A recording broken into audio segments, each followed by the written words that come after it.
What's up guys, I hope you're doing well. I'm Jack, a Canon sponsored travel and street photographer based in Berlin. In this video, I wanted to share with you the things that I wish I knew when I started photography so that you don't do the same mistake.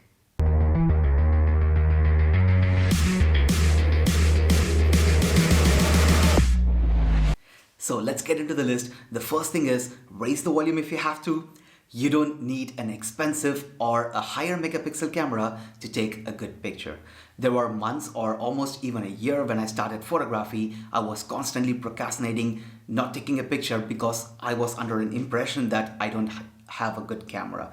But take a look at these pictures right here. They were taken with an entry-level DSLR with a kit lens worth around 400 euros. In my opinion, they are still good pictures. So understand what your camera can do, its limitations, and you can still take amazing pictures if you're using different composition techniques. So invest on a gear or a camera or a lens only if you've really run out of all the possibilities that your current camera or smartphone can do. The next thing is shoot in RAW format if you are using a DSLR to take a picture.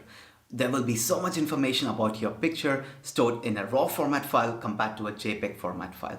To give you an example, take a look at these two edited images. Can you spot the difference? The left one is a RAW format file and the right one is the JPEG file. JPEG files breaks easily during editing process compared to a RAW format file. I also thought the same when I started and wondered why would someone shoot in a RAW format file? It's not shareable and it takes up so much space in my SD card. But trust me, this is the best thing that you can do to your image. You might learn a new editing software or you might want to print your pictures in a huge canvas size. RAW format will help you to maintain the integrity of the picture compared to a JPEG file, and especially if you want to edit your picture or print your picture on a large size. The third thing is take proper backups of your content and have them organized properly in your local storage device. It can get very frustrating if you're trying to find your content and not have them organized properly. I personally organize my content in my local storage device and also in my Lightroom based on the location that I have captured my image. For portraits, I store them under the name of the models that I have captured, so it is easier for me to find the content if I have to. So you can also organize your content based on the date that you have captured, or like me, based on the location that you have captured. This can save you a lot of time. And also invest on a proper backup hardware, because in the beginning I have lost hundreds or even over 1,000 images just because I did not have a proper backup hardware. That can worth a lot of money, and especially if you're working with a customer and lose your data, this can lose your reputation, your business, and can cost you a lot of money as well. The fourth thing is clean your lens. Seriously do it, because it can get really hard to fix some images in editing process if you have taken them with a dirty lens. Once again, take a look at these examples right here. Some of the spots or images can never be fixed easily because I was too careless not to wipe the lens before I took the shot. When you have taken the shot with a clean lens, it is easier to do the editing process and you're not damaging the original image too much. So always carry a microfiber in your backpack with you whenever you are shooting, and make sure that the lens is clean before you take every single image. The last tip is always carry minimum number of lenses and have an aim for your shooting day. Let me explain to you.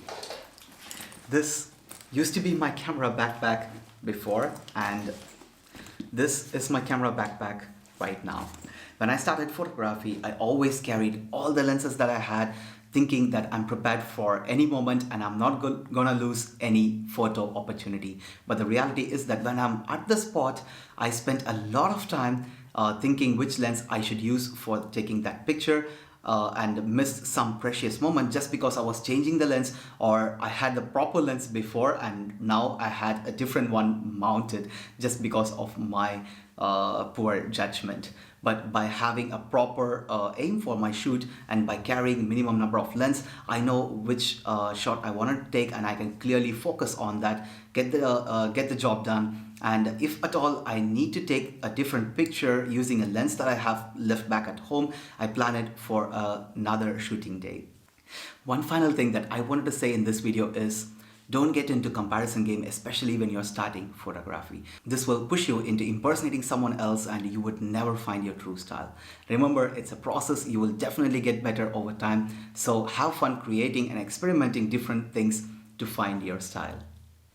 Like this video and share it to someone you know who is just starting photography, and subscribe to my channel if you would like to see more videos like this, and I will see you guys next time. Bye bye.